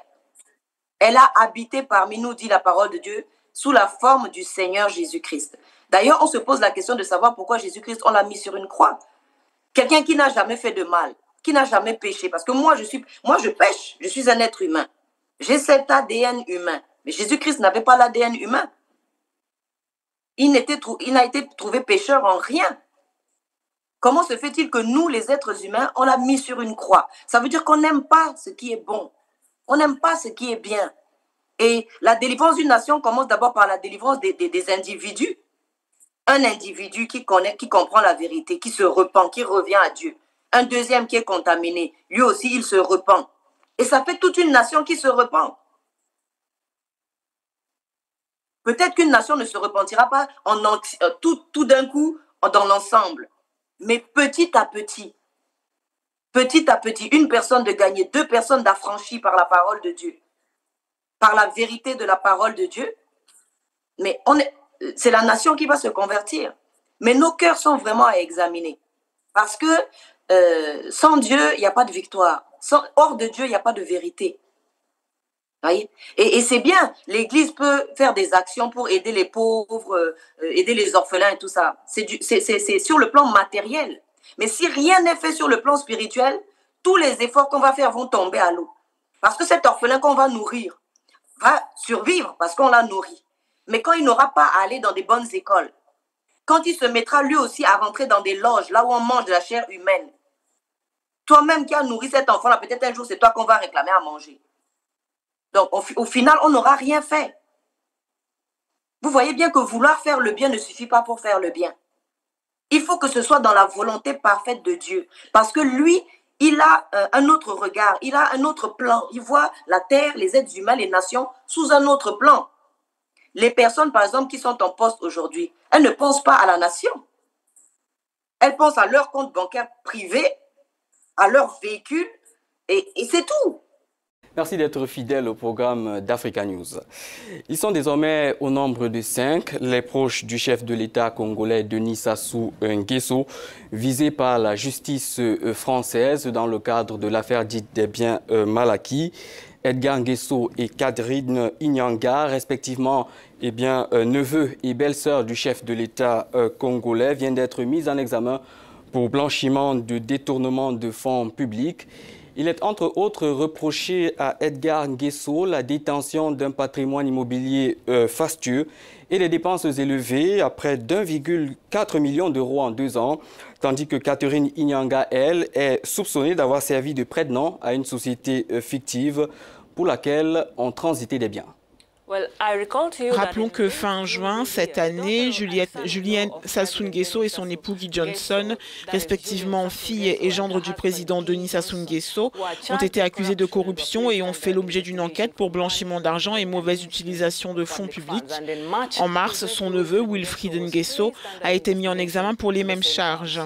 À ce jour, les enquêtes ont montré que depuis 2007, plusieurs dizaines de millions d'euros d'entités publiques du Congo-Brazzaville auraient été transférés vers les comptes de diverses sociétés offshore aux Seychelles, à Maurice ou à Hong Kong, en vue de financer le train de vie de certains membres du clan présidentiel. Et ils ne pensent même pas à leur retraite, ni à leur vieillesse, ni à rien. Parce que certains n'ont même pas acheté de maison, certains sont en location. Ils arrivent en fin de mandat, ils n'ont même pas où mettre leur tête, même pas un bout de terre. En fait, le diable est un très mauvais payeur. Ceux qui continuent à servir le diable, à faire tous ces sacrifices horribles et tout, et ces abominations. Parce que quand je dis abomination, ce n'est pas moi qui ai caractérisé les abominations. Ce n'est pas moi. C'est Dieu qui appelle ces choses abominations. Ce n'est pas moi qui ai catégorisé les abominations. Vous voyez? Même le fait que je dise ça c'est mal, ça c'est bien, je me base sur quoi pour dire que c'est bien ou que c'est mal? Parce que celui qui pratique le mal, il peut aussi dire non, c'est bien. Mais moi, je me base sur quoi? C'est quoi mon autorité? C'est quoi mon pouvoir? En vertu de quoi je vais me tenir pour dire que j'arrête les puissances et les autorités et les dominations qui agissent sur un territoire? Parce que c'est ça le rôle de l'Église. L'Église doit être violente. L'Église n'est pas là pour prêter allégeance à tout, assister à des cérémonies, pour être juste vue. Non, ce n'est pas ça le but de l'Église. Les prophètes à l'époque, aujourd'hui je vois des prophètes, ils sont bien accueillis partout. Les prophètes se cachaient dans les cavernes. Parce que quand ils venaient, c'était pour dire à des rois, attention, ce que tu fais, ce n'est pas normal. Dieu il répréhende ce que tu es en train de faire. Et tu dois arrêter. Valérie, vous dites bien, l'Église doit être violente. Revenons sur cette expression-là. Est-ce que l'Église qui va organiser les marches, comme du temps de Martin Luther King, vous voyez, pour combattre un pouvoir, qui va organiser la désobéissance, pour que tel aspect de la vie soit libéré, politique, social, ainsi de suite, est-ce qu'elle est dans son bon droit? Comme vous dites, elle doit être violente. C'est quand même énorme ce que vous dites. Vous dites pas, elle peut être violente, mais elle doit être violente. Jusqu'à quel point et où commence la violence de l'Église?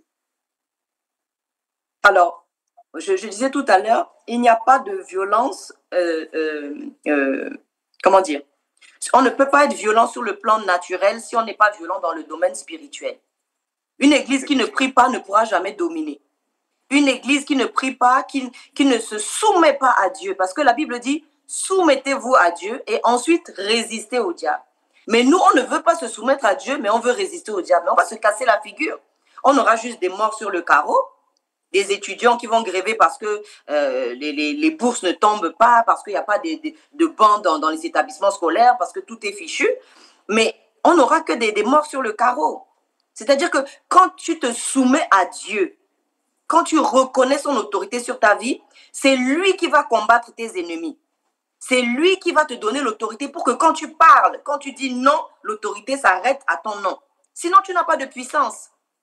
Ouais, il faut que quelque chose, soutienne vos paroles, soutienne vos actes.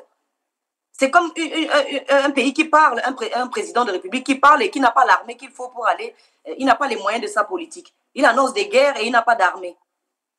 Et il n'a pas les armes qu'il faut. Vous voyez? Donc l'église puissante, l'église violente, c'est celle qui se soumet à Dieu. Parce que quand on dit, par exemple, quand un orphelin pleure, quand une veuve pleure, l'Éternel l'entend. Et il venge la cause de ces personnes. Ça veut dire que si nous, on soumet à Dieu tous ces problèmes, la vie de nos enfants, comment nos enfants vont vivre dans ce pays, nos enfants qui sont encore là sans électricité, sans eau, à ne pas savoir quoi manger, à ne pas avoir de travail, quand on va présenter tout ça à Dieu, Dieu va intervenir. Soit il va incliner le cœur des personnes en poste pour qu'elles se repentent et reviennent à la raison, soit elle va les destituer. Et j'ai un exemple assez concret, c'était ici en France, et à l'époque, je milite toujours d'ailleurs contre les internements abusifs et tout ce qui est violence, dans tout genre, contre les enfants, les femmes, les hommes, enfin, en général. Et à un moment donné, je priais pour la fermeture des lieux de privation de liberté, entre autres les tribunaux qui rendaient des décisions injustes. Et quelqu'un me disait, non, mais c'est complètement de l'utopie, ça ne va jamais fermer les tribunaux, non, mais il ne faut pas rêver en fait. Et ce qui s'est passé, c'est que pendant le Covid, les tribunaux en France étaient fermés. Donc le magistrat, le procureur était assis chez eux. Et j'ai vu la puissance de Dieu. En fait, il faut essayer quelque chose pour dire que ça marche ou que ça ne marche pas. Mais très souvent, on entend ça et puis on laisse comme ça. Non. Si tu appliques ce que la parole de Dieu dit, si nous appliquons ce que la parole de Dieu dit, nous verrons le résultat. Mais nous devons nous lever. Nous devons nous lever en tant qu'Église, poser des actes prophétiques, demander à Dieu qu'est-ce que toi tu dis concernant ce pays? Qu'est-ce que toi tu dis concernant la direction de ce pays? Mais c'est vrai que Dieu voit le cœur des êtres humains. Et tant que la population n'est pas prête à se soumettre à Dieu, Dieu n'est pas prêt à lui donner la victoire dans aucun domaine. C'est nos cœurs en tant que citoyens qu'on doit examiner. C'est mon cœur, c'est votre cœur révérend, c'est le cœur de tout le monde qui nous écoute. Si nos cœurs ne sont pas soumis à Dieu, on va pleurer ces situations jusqu'à la fin de nos vies. On partira, il y aura toujours le même problème. Donc ça ne dépend que de nous. Donc, prenons le cas d'un dictateur sur un pays. Est-ce que ça signifie que les églises devraient ouvertement organiser leurs prières, puisque une semaine de prière pour libérer le pays, est-ce qu'ils devraient le dire? Est-ce que ces églises n'ont pas peur d'être, comment on appelle ça, d'être dans la tourmente? Vous voyez? En fait, comment dire, je disais tout à l'heure que nos prières, notre combat, c'est contre les autorités, les puissances et les dominations. Donc, si les dominations, les autorités et les puissances veulent se plaindre, ils n'ont qu'à venir se plaindre. Moi, j'ai eu le cas une fois, je les ai vus débarquer et ils m'ont menacé. Et il s'agissait de puissances territoriales. Mais ils ne peuvent rien faire parce que le chrétien, l'Église sait que Jésus-Christ à la croix, il a vaincu les autorités, les puissances et les dominations. Vous savez, vous ne pouvez pas vous tenir et parler avec autorité, avec assurance si vous n'avez pas la protection qu'il faut derrière. Vous voyez? Quand vous savez que Jésus-Christ a mis en... C'est-à-dire qu'il les a humiliés publiquement. Il leur a enlevé leur pouvoir et leur autorité. Ils ne peuvent agir que sur ceux qui sont encore ignorants. Mais ceux qui savent cette vérité, ils s'emparent de cette liberté qui leur a été acquise. Vous voyez? C'est le fait de savoir la vérité. Jésus-Christ a franchi. Jésus-Christ a l'autorité sur les puissances des ténèbres et la mort. Et qui a construit l'église? Jésus-Christ a dit, je construirai mon église. Et les portes de l'enfer ne prévaudront pas contre elle. Il s'agit de combat contre les portes de l'enfer que Jésus-Christ a déjà vaincu. Il a les clés de la porte des enfers et de la mort. Ce qui veut dire que quand je marche avec assurance. Oui, Valérie, mais quand un pays devient un enfer, quand les gens vivent dans l'enfer, ils n'ont pas d'eau, ils n'ont pas d'électricité, ils n'ont pas de... comment je peux dire ça? Ils n'ont pas d'avenir, ils n'ont même pas de quoi manger, ils n'ont pas de retraite, ils n'ont pas de pension. Alors, cet enfer-là existe. Oui, mais il faut se tourner vers Dieu, c'est tout.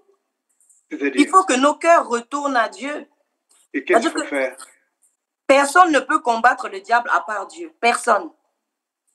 Personne ne peut combattre le diable à part Dieu. Donc, si on ne va pas se réfugier sous les ailes de Dieu, on n'aura pas la solution à ce problème. Ce n'est pas la peine. On peut faire tout ce qu'on veut, des marches, tout ce qu'on veut. Non.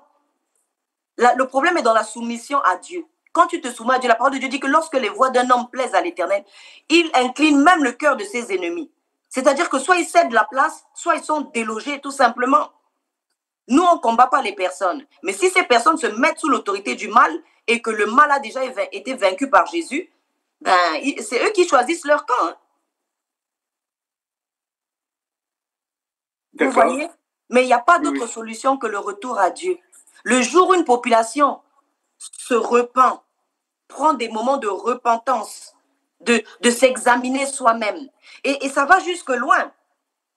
Ça va jusque loin. On peut voir par exemple que dans une maison, lorsqu'un époux est en désaccord avec son épouse et qu'il ne règle pas le problème, aucune de leurs prières ne monte à Dieu. D'ailleurs, il y a un verset qui dit, c'est pas ce que vous en pensez, si mon peuple s'humilie, s'il prie en cherchant ma face, hein, la suite c'est quoi? Je guérirai le pays.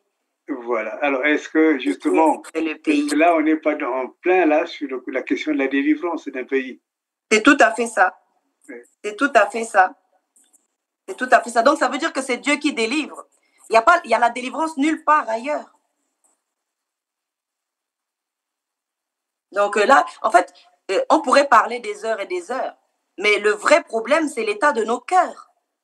Parce que celui qui est sous l'abri du Très-Haut ne peut pas être malmené indéfiniment. Il peut pas traverser des situations difficiles, il peut avoir des situations délicates, mais il s'en sortira toujours. Parce qu'il est sous les ailes de Dieu. Mais quand on est à l'extérieur, hors de la protection de Dieu, c'est là où toutes ces choses nous arrivent. Moi, je vous dis, j'ai grandi dans un pays où il y avait des mutineries. Mais je ne suis pas mort parmi les cadavres qu'il y avait à ce moment-là. J'ai été dans ce pays où il manquait de l'eau, il manquait de l'électricité. J'ai grandi là-bas. Mais nos cœurs, l'état de nos cœurs, c'est de ça que dépend notre qualité de vie. Donc la délivrance d'un peuple, d'une nation, et le retour à Dieu du cœur, c'est ça? C'est ça, c'est ça, c'est vraiment le retour à Dieu, c'est le cœur qui doit retourner à Dieu. C'est vraiment c'est vraiment le cœur qui doit retourner à Dieu. Tant que notre cœur n'est pas soumis à Dieu, c'est compliqué. Vous voyez? Il a dit par exemple à Pierre, il a dit, je t'ai donné les clés du royaume. Je t'ai donné les clés du royaume. Nous avons besoin, les clés c'est quoi? Ce sont les solutions, parce que le monde qu'on voit naturel, il est spirituel avant tout. Donc, on voit des portes dans le monde naturel comme on voit les portes des villes, les portes d'un pays, ce qu'on appelle la frontière. Et ces portes, elles ont des clés. Et si vous n'avez pas la clé, vous allez rester longtemps devant la porte. Parce que... Donc, le peuple qui se plaint, et ce peuple doit apprendre à venir à Dieu, c'est cela? C'est juste ça. Oui. En fait, finalement, ça ne dépend même pas de l'ennemi, ça dépend de nous. D'accord. En tant qu'Église. Donc, vous interpellez chaque membre de ce peuple pour que chaque membre revienne à Dieu. Il faut qu'on revienne à Dieu. Et l'Église, la Kaal, comme dit l'hébreu, cette assemblée des chrétiens doivent... en fait, est-ce que pour vous, c'est cette assemblée des chrétiens qui est responsable du non-changement dans leur pays? Moi, c'est ce que le Seigneur m'a dit. Une fois, j'intercédais pour une nation et il m'a dit, ils ont les représentants qu'ils méritent. C'est l'état de nos cœurs, ça reflète l'état de nos cœurs. D'accord. Vous savez, une fois, il y a une anecdote, c'était assez marrant. Il y a une dame qui se lève un matin, elle regarde à la fenêtre et puis elle dit, ah, enfin, la voisine a lavé ses rideaux, et ses carreaux et tout. Et elle était très contente, elle dit, ah, c'était trop sale chez la voisine. Et son mari dit, c'est pas la voisine qui a lavé ses carreaux, c'est moi qui ai lavé les tiens. Vous voyez? On voit le problème chez les autres. On va dire que c'est le problème de ceux qui adorent Satan. Mais non, ce n'est pas le problème de ceux qui adorent Satan. Satan n'est pas plus fort que Jésus-Christ. Donc, le reproche, c'est à nous qu'il faut le faire. C'est un reproche qui nous est adressé à nous. Donc, c'est à nous de nous lever. Et c'est un peu rassurant aussi quelque part. Parce que si on part du principe que c'est eux qui adorent Satan et qui veulent continuer à adorer Satan, ça veut dire que nous, on n'aura jamais de solution. Alors que si on prend la vraie solution que Dieu nous donne, à savoir que nous revenions à Dieu ce qui pourra d'eux, hein. Mais nous, Dieu nous donnera la victoire. Le même Dieu qui a vous savez que l'air qu'on respire là, ce n'est pas de l'oxygène pur. C'est un dosage. C'est-à-dire qu'un Dieu qui a prévu même le dosage de l'air que moi je respire, il n'est pas capable de me délivrer de la main des êtres humains qui font n'importe quoi.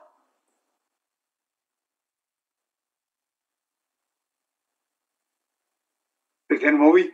Alors, avant de finir, qu'est-ce que vous recommandez?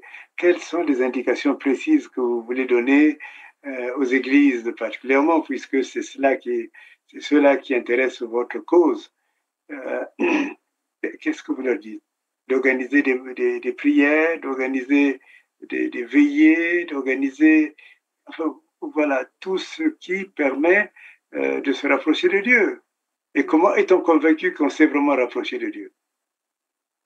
Alors, il faut surtout que notre désir soit pur. C'est-à-dire, on ne s'approche pas comment dire, Dieu, on ne s'approche pas de lui par rapport à ce qu'il peut nous donner. Vous voyez, c'est très subtil, mais Jésus-Christ, beaucoup de personnes le suivaient, hein. Écoutaient ce qu'il disait, voyaient les miracles qu'il faisait, mais après, ils rentraient chez eux. Et c'était tout. Certains sont venus, ont même obtenu des délivrances et des guérisons, mais après, ils n'ont pas continué à suivre le Seigneur Jésus. Ils n'ont pas été sensibilisés à la cause que Jésus défendait. Certains, si vous leur donnez à manger et à boire, ils ne vont pas penser aux autres qui sont dans le même besoin. Vous savez, il faut qu'on devienne vraiment des militants. C'est-à-dire que la cause de Dieu devienne notre cause. Moi, j'ai été dans des associations où c'était un problème parce que les gens venaient pour se servir, mais pas pour devenir des vrais militants. Ce qui fait que cette personne qui faisait ce travail, c'était un site à l'époque de protection, de défense des personnes internées, à raison ou à tort en psychiatrie, et qui faisait un travail merveilleux. Il rassemblait toutes les décisions de justice concernant les internés, comment ils sont sortis, le nom des avocats. C'était vraiment une source d'informations. Même les magistrats allaient se servir là-bas. Mais le jour où ce monsieur-là va décéder, tout le travail va tomber à l'eau. Est-ce que quelqu'un, par exemple, a l'idée de reprendre cette radio un jour? Les gens ne seront plus là pour s'en occuper. Est-ce qu'il y a déjà quelqu'un derrière pour dire, moi, j'ai cette vision, je veux continuer cette vision, ou la vision va s'éteindre avec son visionnaire? Voyez? Donc, c'est vraiment revenir à Dieu parce que c'est notre créateur. Revenir à lui parce qu'on se rend compte que, mais on ne peut pas vivre sans lui. Vous savez, je suis arrivée à un point où qui me bénisse ou qui ne me bénisse pas, que j'ai ce qu'il faut ou pas, je resterai auprès de Dieu parce que je suis convaincue de Dieu. Hein? Et c'est ça, mais le problème, c'est que notre cœur est perverti. Notre cœur doit revenir à Dieu. Est-ce qu'on a conscience de qui est Dieu? C'est notre source. C'est notre source. On ne peut pas vivre sans Dieu. Le résultat de vivre sans Dieu, c'est ce qu'on voit dans nos pays, là. Voilà ça. Vous parliez tout à l'heure de Trump, mais excusez-moi, ce pays-là, les gens prient. Les gens ont prié, ont jeûné pour avoir le bon président. Ils se sont soumis à Dieu, ils se sont humiliés devant Dieu, reconnaître son péché.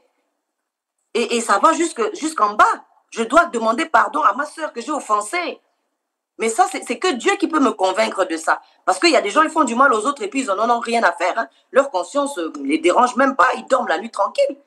Quand nous, le peuple, on va commencer à se repentir et à revenir à Dieu, quelque chose va bouger au niveau des autorités. Quelque chose va bouger parce que Dieu, c'est lui qui amène la pluie et le beau temps. Et c'est lui aussi qui amène l'adversité. Donc, pour nous montrer l'état de nos cœurs, Dieu peut permettre aussi qu'il y ait de tels dirigeants au-dessus de nous. C'est triste, mais ce que je dis, c'est réel.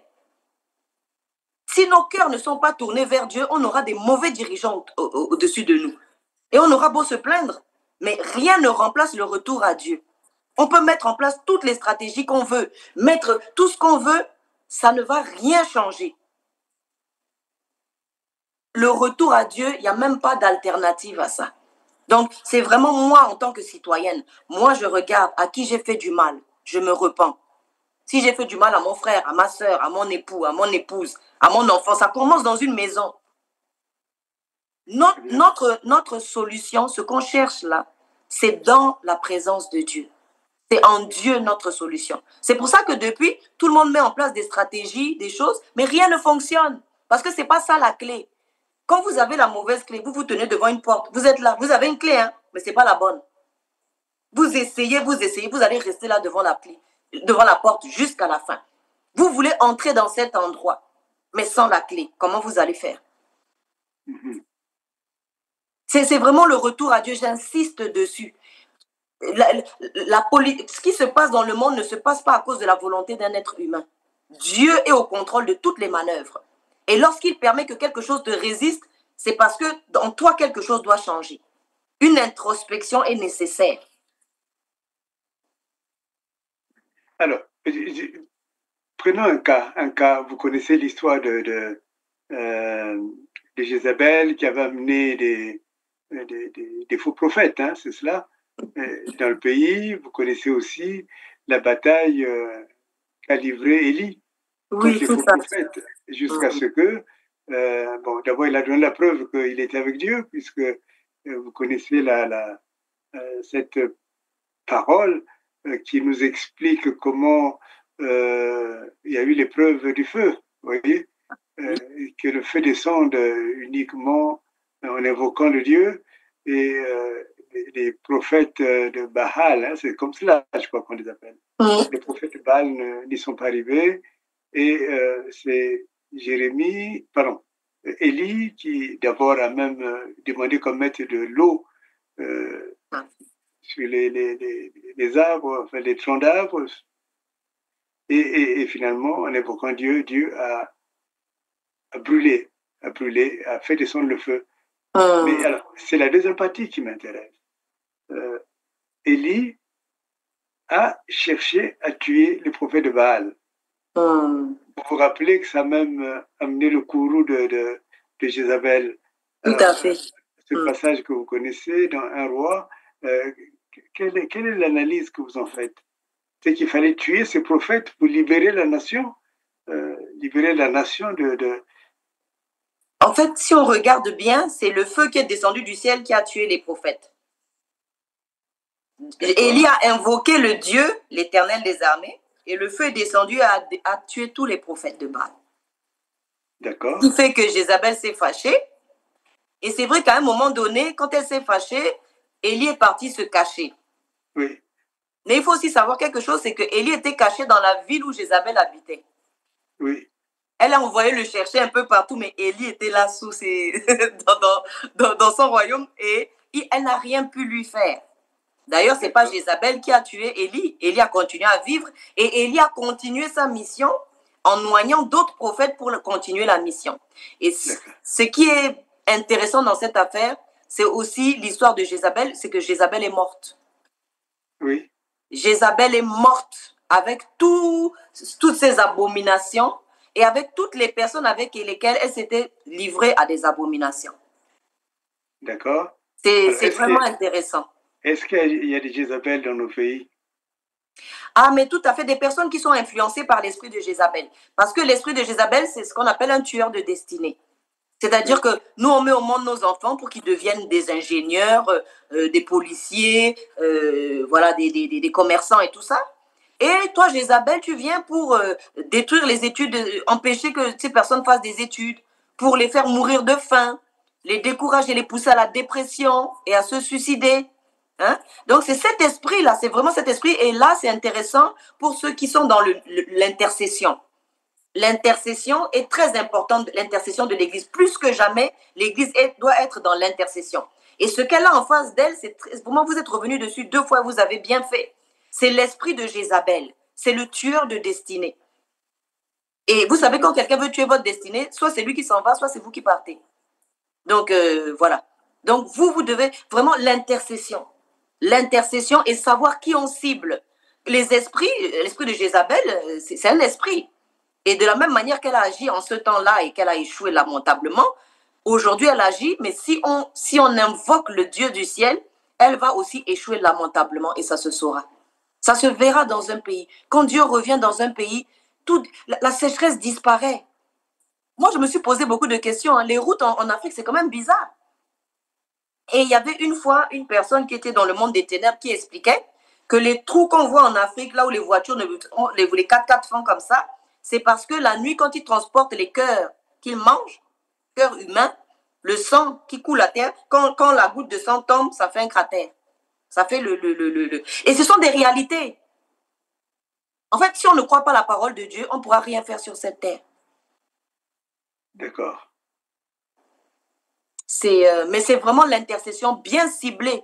C'est bien ciblé sa cible, parce qu'on disait tout à l'heure, c'est pas contre des êtres humains qu'on combat, c'est pas contre la chair et le sang, dit la parole de Dieu, mais contre des puissances, des autorités de domination. Et l'esprit de Jézabel, ça fait partie de ces esprits-là qui agissent sur les territoires, qui empêchent les gens de se repentir, empêchent les gens, leur met de l'incrédulité dans le cœur, à un point où quand ils entendent même la vérité, il y a toujours le doute, il y a toujours cet esprit d'incrédulité qui est là. Et ce sont des forteresses à abattre dans la prière, par la prière de la foi et d'une grande efficacité, dit la parole de Dieu. Mais je vous assure que si on met ça en pratique, tout peut changer. Mais ce sont nos cœurs, nos cœurs. Et puis précision, on ne revient pas à Dieu parce qu'il va nous donner quelque chose. Vous savez, ceux qui vont vers Satan et qui vont servir Satan et faire le mal, c'est parce qu'ils s'attendent à quelque chose. Ils attendent les voitures, ils attendent les maisons, ils attendent les comptes bancaires. Mais quand on va à Dieu, on n'y va pas par intérêt. On y va parce qu'il a payé à la croix pour nous. C'est-à-dire que c'est déjà fait. Ce n'est pas quelque chose qu'il va nous donner, c'est déjà acquis. Il faut juste saisir. Saisir la délivrance, saisir cette liberté qui nous a été acquise. Et c'est par la foi qu'on le fait. C'est par la foi. Voilà ce que Dieu a dit, je le crois, et je m'empare de ça. Vous savez, la liberté, elle ne se quémande pas, elle ne se négocie pas, elle s'arrache. Si vous attendez à ce que vos bourreaux vous libèrent avec le sourire, ça ne va jamais arriver. Quelqu'un qui a des esclaves veut à tout prix que les esclaves restent. Je parlais récemment avec ma fille et je rigolais parce que ça me rappelait l'épisode où Pharaon a laissé partir Moïse avec le peuple.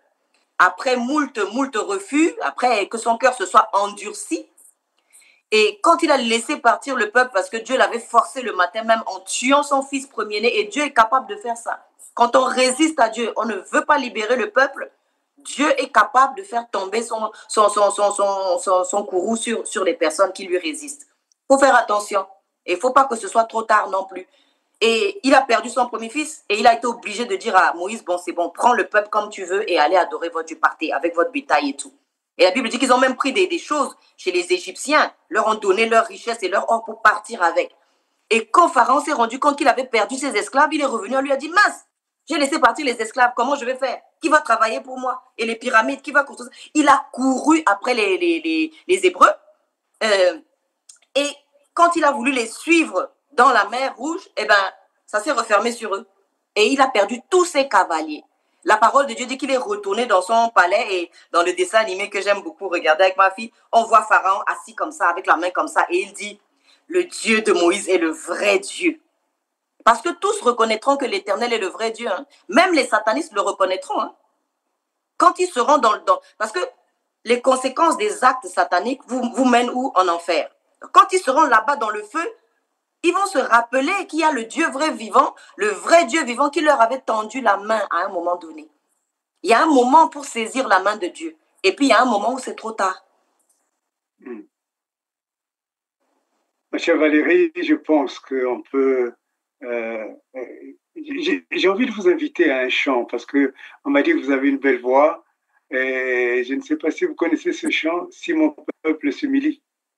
Ah, je vous suis, je vais vous suivre. Alors, donc, si mon peuple s'humilie, il prie en cherchant ma face, répond, je crois, de ses voix impures, je l'exaucerai des cieux. Si mon peuple s'humilie, il prie en cherchant ma face, se détourne de ses voies impures. Son péché j'effacerai, son pays je guérirai. C'est voilà. Très beau ce chant. En tout cas, ça va dans le sens de votre plaidoirie hein, d'aujourd'hui. Et que Dieu vous bénisse encore. Nos auditeurs, nos téléspectateurs vont vous entendre les prochaines fois, parfois seuls, parfois avec moi. Mais en tout cas, soyez vous-même la bienvenue sur R7. Merci à R7 qui nous invite qui nous ouvre cette page-là dans ce monde incrédule. Et nous demandons que le Dieu politique libère les pays d'Afrique. Amen. Et libère et protège R7. Amen. Amen. Merci beaucoup, vraiment. Merci pour cette porte ouverte et vraiment merci, merci, merci beaucoup. Mesdames et messieurs, nous venons d'accueillir Valérie, qui est une servante de Dieu, qui nous a déjà édifié sur la libération des individus et aujourd'hui qui a parlé de la délivrance des nations. C'est un sujet qui n'est pas facile parce que le monde est tellement fasciné par des œuvres, disons, diaboliques, qu'on n'imagine pas qu'en priant, on peut faire tomber c'est comme Jéricho, hein, c'est cela, Jéricho. C'est ça. Qu'on peut faire tomber des murs sataniques, des murs qui entourent des pays et qui endeuillent et qui rendent même malheureux de génération en génération des nations entières. Aujourd'hui, Valérie nous a dit, il faut revenir à Dieu. C'est une invitation et c'est aussi un enseignement. Que les églises s'en emparent et que chacun de nous aussi entre dans le combat, en termes de combat spirituel, parce que ce n'est pas contre la chair et le sang que nous avons à lutter, mais selon ce que Valérie vient nous dire, ce que la Bible dit, c'est contre les esprits impurs. Et si nous visons ces esprits impurs, et nous sommes sûrs que même les pays où à la tête il y a des tyrans, ces pays seront délivrés et libérés. Amen. Que Dieu vous bénisse. À la prochaine.